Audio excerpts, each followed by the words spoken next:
10 November 1659 रोजी छत्रपती शिवाजी महाराजांनी प्रतापगडाच्या पायथ्याशी अफजल खानाचा वध केला आणि पुढच्या 20 दिवसात छत्रपतींनी 18 किल्ले जिंकले।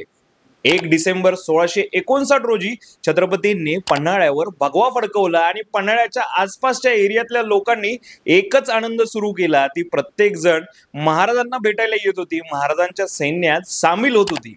महाराज पन्हाळ्यावर असताना सिद्दी जोहरने पन्हाळ्याला वेढा दिला। 35,000चं पायदळ, 20,000चं घोडदळ, एवढ्या मोठ्या फौजेनिसी त्यांनी वेढा दिला होता।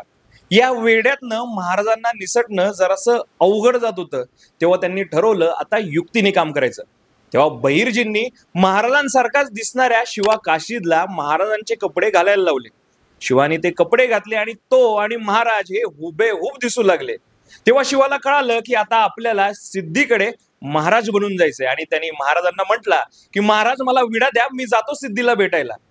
तेव्हा त्याला माहित नसेल का, या सिद्धीला भेटायला गेलं म्हणजे मरणाला भेटायला जाणं। या शिवाला मरणाला आलिंगन द्यायचं होतं, फक्त आपल्या महाराजांसाठी, आपल्या स्वराज्यासाठी। त्याची एकच भावना होती की मी गेलो तर काय होईल, पण लाखांचा पोशिंदा हा जगला पाहिजे।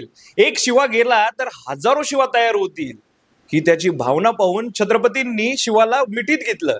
छत्रपतींचे अश्रू शिवाच्या पाठीवर पडले आणि शिवा म्हणाला की अहो महाराज, माझं केवढं मोठं नशीब, मी जन्माला आलो तो शिवा काशीद म्हणून, पण मरेन ते शिवाजी महाराज म्हणून।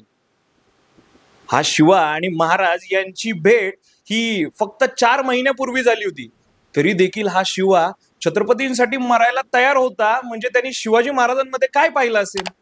आणि शेवटी तो दिवस उजाडला। 12 जुलै 1660 शिवाजी महाराज पन्हाळ्यावरून निघाले 600 मावळे आणि बाजीप्रभूंसोबत, आणि इकडे आपला शिवा निघाला आपल्या शिवाजी महाराजांसाठी, आपल्या स्वराज्यासाठी, सिद्धी जोहरला नाही तर मरणाला भेटायला। आपल्या स्वराज्यासाठी सर्वात मोठं बलिदान दिलं ते वीर शिवा काशीद यांनी। आपण लढाईला गेलो तरी तिकडे संधी तरी असते की आपण जिंकू म्हणून, पण इकडे गेलं तर मरण हे निश्चित। शिवा थेट गेले शामियान्यात, सिद्धीला भेटले, पण तिथे आला फाजल खान। हा फाजल खान म्हणजे अफजल खानाचा मुलगा, ज्याने अफजलच्या वधाच्या वेळी कृष्णाजी भास्कर यांची तलवार शिवाजी महाराजांच्या कपाळावर लागताना पाहिली होती, पण इथे शिवा काशीदांच्या कपाळावरती खूण नव्हती। त्यांनी ओळखलं हे शिवाजी महाराज नाही। या फाजल खानाने सिद्दी जोहरला सांगितलं आणि सिद्दी जोहरने थेट वार केला शिवा काशीदांवर। शिवा काशीद मातीसाठी पडले, आपल्या राजांसाठी पडले, तुमच्या आणि माझ्या भविष्यासाठी पडले। या संपूर्ण जगात बऱ्याच राजांनी बरेच किल्ले बांधले असतील, पण आपल्या छत्रपती शिवाजी महाराजांकडे एक एक मावळा हा एकेका किल्ल्याच्या ताकदीचा होता।